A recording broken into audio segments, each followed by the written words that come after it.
state of Washington investing time and talent to secure our bid. 5 years later, last summer, we celebrated the selection of Seattle as one of 11 cities in the United States to host the FIFA Men's World Cup in 2026. Now, since then, our local organizing committee has been laying the foundation for hosting the world's biggest sporting event right here in the Emerald City. This LOC consists of representatives of agencies and community partners who have been working diligently behind the scenes to set the event vision that will deliver that extraordinary experience for the global audience traveling here to Seattle. Now, our partners at First and Goal have committed infrastructure and technology enhancements to prepare our world-class Lumen Field for World Cup matches. Our friends at Visit Seattle have secured commitments from area hotels and hospitality venues to welcome the thousands of international visitors traveling to Seattle for what will be, for many, a generational event. Now, a crucial component of the organizing committee's success is the dedication and support from our government partners. The World Cup will be an event of statewide significance, involving regional municipalities, public transportation, security, business improvement districts, and many other agencies. We are fortunate to have the support of the Governor's Office, Office of King County Executive, the Seattle Mayor's Office and City of Seattle, as well as the municipalities in the greater Puget Sound region. Now, threaded throughout all of this is our absolute commitment to build a diverse team of talented people who are rooted in the fabric of our community. This team will help share the generations of Washington soccer history with the world and use it to build a lasting legacy for everyone in our state and region. Today, we mark our newest milestone as the board appoints a leader of C 2026. As you might imagine, the real work now just begins. And we're fortunate to have the knowledge and expertise of Peter Tomozawa, former president of business operations for the Seattle Sounders FC, to lead our host city planning group for the coming years. I'm very pleased to welcome our newly appointed CEO of C 2026, Peter Tomozawa. Peter. Thanks, Beth. That's awesome. I would be remiss in not recognizing the host city bid team that got us here. Beth sitting next to me is the co-chair. She's the CEO of the Seattle Sports Commission. Maya Mendoza Ekstrom, she's the Chief Operating Officer of the Seattle Sounders. Adrian Hanauer, he was our executive chair of the committee, and he's the majority owner of the Seattle. Starting with Seattle Mayor Bruce Harrell, former Mayor Jenny Durkin, King County Executive Dow Constantine, and of course Governor Jay Inslee. Kind of sound a little bit like a Grammy Award thing, but honestly, these people were instrumental in getting this all over the line. We had a lot of help from people like Deputy Mayors Manisha Harrell, Greg Wong, Chris Svensson of the Seattle Office of Economic Development, John Wilson of the law firm KL Gates, Dylan Ordonez of the DC Beyond Consulting Group, and Alex Caulfield, Senior Vice President of Communications, Seattle Sounders. There's so many other people to thank, honestly, but these people I just called out have worked tirelessly since 2017 to bring us the cup. There is one special person I want to thank and feature to everyone here, and that person is Fred Mendoza. Fred was one of the key drivers of Referendum 48. That's a bill that was approved by the Washington voters back in 1997 to build what is now known as Lumen Field, the building that we're currently sitting in. Fred, Referendum 48, all there with immense pride and joy about where they came from. What I learned about the World Cup there is that it is truly a unifying event. It's like nothing you've ever experienced, and I'm so excited to bring this, that is coming to our region. The second thing was just understanding the enormity of the event. This event was so large, the amount of media, you folks, was intense. The number of people that watched, the audiences were just gigantic. If you consider 4 billion people watched the World Cup in 2022. That's 44% of the world. 1.2 billion people witnessed the final.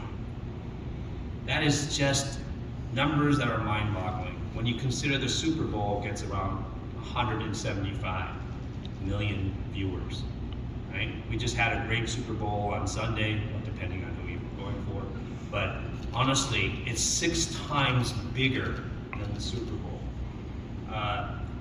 The World Cup is actually 14% bigger than the Olympic Games. In fact, the least watched match, the most uninteresting matchup in the World Cup, draws an audience of 200 million people. That is just mind-boggling numbers, and consider that what this means to everybody. As I just said, 175 million watched the Super Bowl. What this actually means is that we're going to have hopefully 4 to 6 Super Bowl-sized events right here. That is astounding. And I think that is such a ginormous thought, actually, when you think about what this actually means. But hosting the World Cup and the games isn't the only reason to do this. The Seattle difference during the bid phase was our focus on not just hosting the games, but on what we leave behind. We were a legacy-led bid, and we will be a legacy-led organizing group. Back in 1962, the World's Fair came to Seattle and left us the Seattle Center and the Space Needle. Now, we're not going to go build another Space Needle in 2026. Our legacy will be built around people. What does that mean? That means we're going to focus on the community, culture, and children. That'll be our legacy. We want to create an experience for people to enjoy that they'll remember for decades. That memory is what we're hoping to accomplish.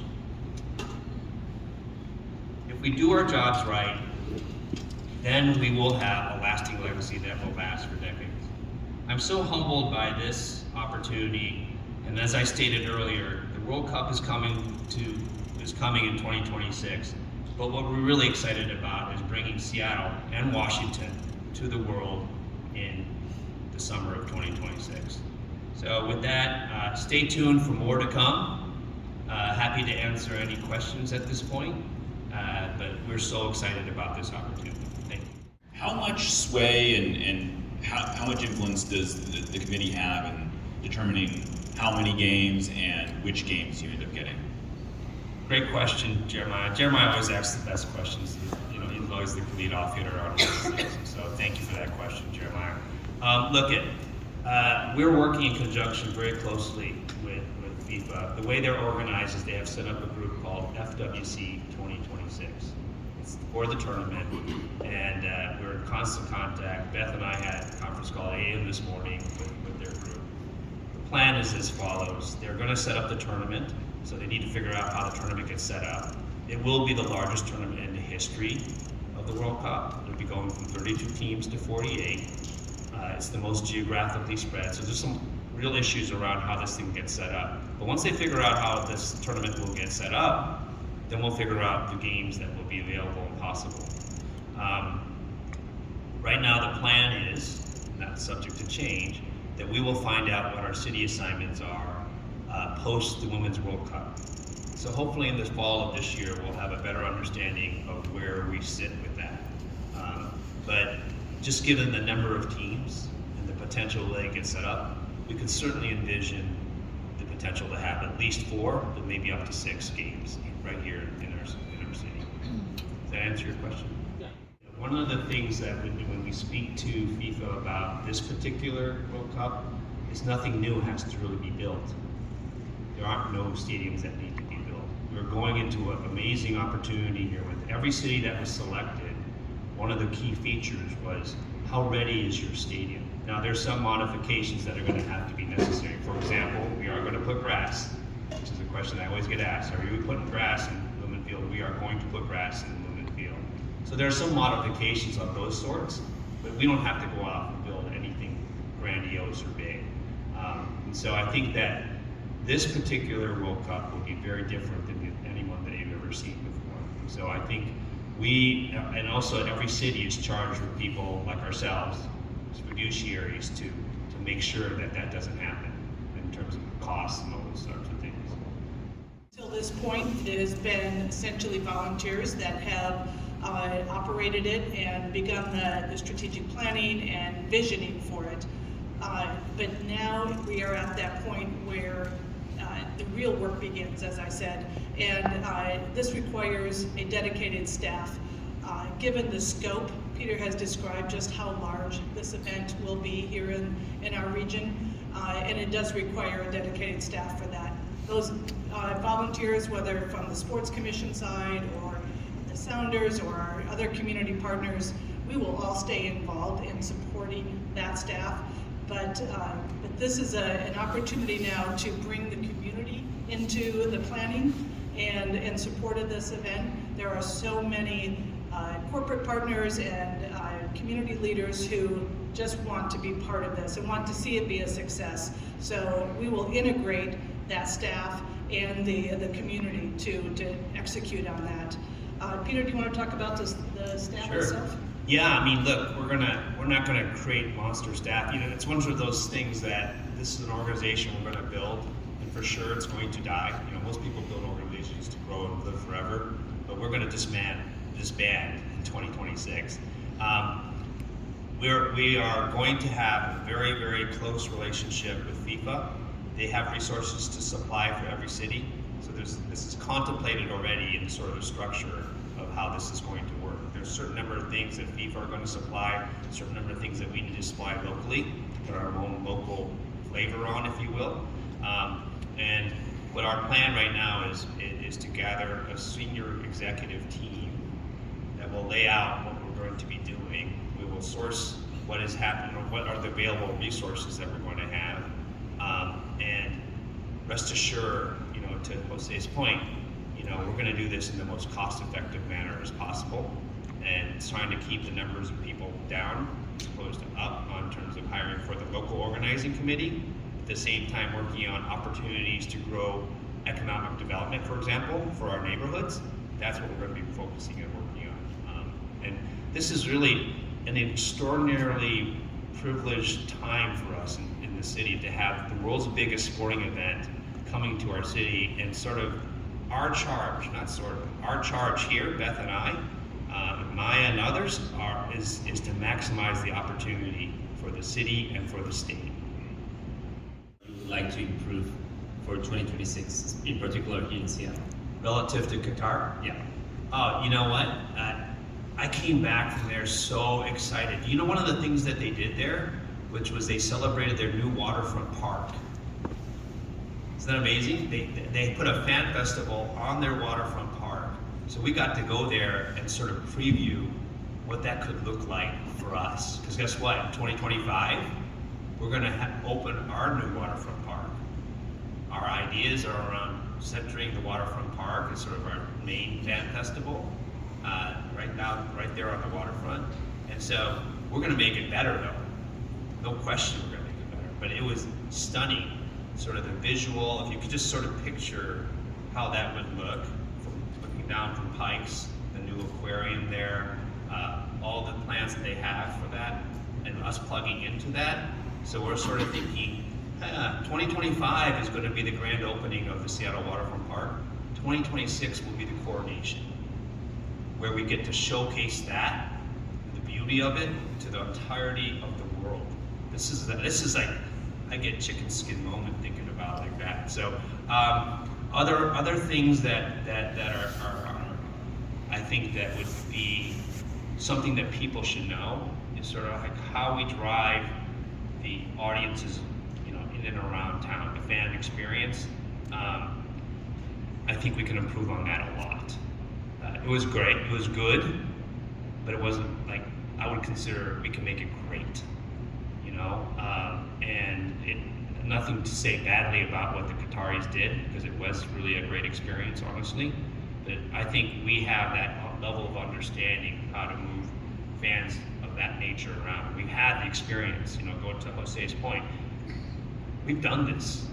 We've done the MLS Cup. We have Champions League here. We know how to fill the stadium. But we also, the exciting part is connecting the neighborhoods all along the way. And also, we have some big plans, stay tuned, but of bringing the event to the state, right? Not just making everybody come here. We have some really big ideas, and we want to partner with companies and sponsors and those kind of things to help us make those dreams come true. But honestly, I think, we can think about how that might occur, but the idea being bringing the event to the rest of the state as opposed to making everybody come here is really something exciting. Sporting event is the chance to bring forth the personality and identity of the region. And we've all been to an event somewhere where you could have been anywhere. You didn't know, it wasn't anything that distinguished it. And Seattle is special that way. We have some remarkable, the outdoor side of it, the urban element, all of these things are very Seattle specific. And so Peter mentioned showcasing the waterfront. Maya and I have long had this vision of that amazing drone shot that'll be over the waterfront and the packed fan fest, ferries coming by, all of that quintessential Seattle scenery. But it's also the personality and our core values here in our city. Inclusiveness, diversity, welcoming, accessible, all of those priorities and core values will be woven into World Cup. It's a chance to say this is who Seattle is, this is who our state is, and have that. I always have to write down Nico's questions because they're layers of the long-winded. Training centers, yes, we have to do stadium renovations. We have to provide world-class level, FIFA level, acceptable level for teams like Argentina and France and those teams to play on. And that's part of actually going to be part of the legacy. So we're going to work with different sites that we've selected and different partners to work with on providing the adequate number of training facilities, and we may have to make investments to get them up to those standards. But you know what? We'll leave behind 2 or 3 places that are going to be FIFA level quality facilities, and so that's a really exciting part of actually what we're going to be doing. As far as the Sounders go, look, I'm still one of the tiny minority, the owner of the Sounders, and I couldn't be more excited about the collaboration that we're going to have with the club as we roll this out over the next few years. And quite honestly, it's I think we have a huge advantage because we're an organization that's led by people that really truly understand soccer. No offense to my other cities, but a lot of them are not led by people that understand the game and what it takes to put on a major mega event like specific to FIFA. So we're going to be working very closely with them. As you can kind of see, Alex is sitting here in front of us together. And I don't want to build like a whole new organization around this, so we're going to rely a lot on our partners, that being the Sounders, that being FGI, that being the Seattle Sports Commission. We don't have to reinvent the wheel here, right? And so we know we have competent, great partners to work with. I've already had discussions with people from the Mariners, people from the Kraken, and so our city sports people are coming out in force to really support us. And then also one of the business side of exiting was the deal with Providence. I wanted to know what your position was with that, or how much you had impacted that, or what your feedback, or what your communication was with fans as far as. What am I most proud about my time at Sounders? And then, do I have any thoughts on Providence? I think those are the 2 questions that you asked. What I'm most proud about Sounders is sort of the, no one had forecast. No one could have told me that we're going to have COVID in the middle of this situation. And we had to manage through really trying times and still deliver a high quality product. You know, 2019, I got here and we won the MLS Cup. I'm like, wow, this is normal. This is easy. You know, and then COVID hit until 2020, and you know, that was a really hard time. We had to cut staff. It was very emotional. It was tough times. You know, we didn't have any fans and stands, but we had to put out a product out there, and we had to figure it out. So what I was really kind of most proud about is sort of how we managed through that process. And then we spent 21 and 22 sort of rebuilding ourselves back to the point. You know, we had a lot of growth plans when I first came on board, and we had to kind of shelve those a little bit. Now I think we're in a great position. We put ourselves back, and just, you know, I think from the business perspective side, we're now at a place where I think we can really move forward to where we were right after we won MLS Cup. And on the field, you know, we won 2019. We were runner-up in 2020. We were runner-up Leagues Cup 2021, and we were Champions League champions in 2022. I don't know if anybody could say that was not really fun. It was incredible. And the organization continues to be in a great place, honestly. And I couldn't be more excited for the future for the Sounders. As far as, I'm sorry, the second was? What was your role with joining with, or having Providence be a market? Oh, sorry. You know, I was in the room, I would say, and my thinking on Providence deal is like, they're going to do so much good. I just urge the community to give us a chance to show what that partnership is going to look like. But both what I think is unique about this partnership is that it's a community-led one, honestly. And what we're going to do together in the community is something that will be amazing. And so I'm super excited by it. I know there's been some discussion around Providence and so forth, but this is a company that we thought about long and hard about who we wanted to partner with. And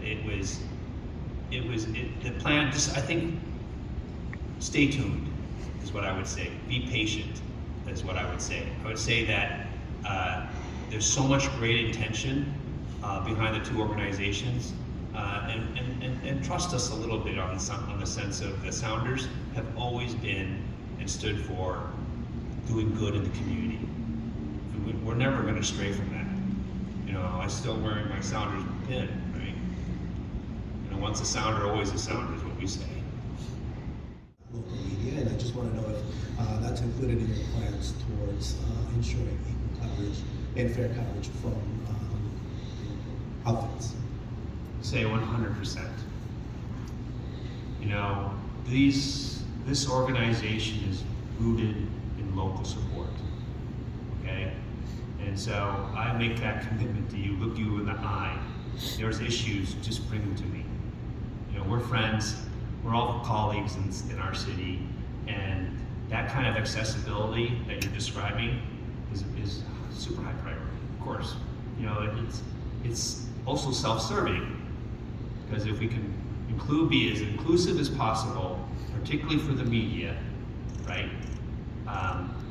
We only serve to better the event for everyone. Like I said, we want to bring the event to the people. We need the media to do that. You're our partners in this. And we had a huge meeting with our transportation folks in the early part of January. So they are totally, our goal is to make sure that we are in lockstep with everything in terms of plans, in terms of deliveries, deliverables. Our focus is on making this the best experience for the community, the fans, and all of our stakeholders, the city, the government, the state, county. And so that when you start thinking about all the tasks that we have to do and the coordination that we have to get done in and around transportation, so there's a whole transportation plan we're putting together, and so very timely question, because we're literally talking about that as we speak. There's a whole security plan and around this. We need to make sure that this is the safest event ever. You know, that's what keeps me up at night, if you want to be honest about like what is the key risk, if you will, is I want to make sure we have thought through everything we possibly can do to make this the safest event possible. And then there's the training centers and stadium that we talked about, and the fan festival, and not to mention sort of like how we link the waterfront to the stadium. So there is a commitment on transportation that we're going to live up to, but there's a whole myriad of folks that we need to get on board. So all work in progress. Great question, but the answer to your question of how committed are they, they're very committed, they're very excited, and they see this as an opportunity to showcase what will be hopefully one of the best transportation systems.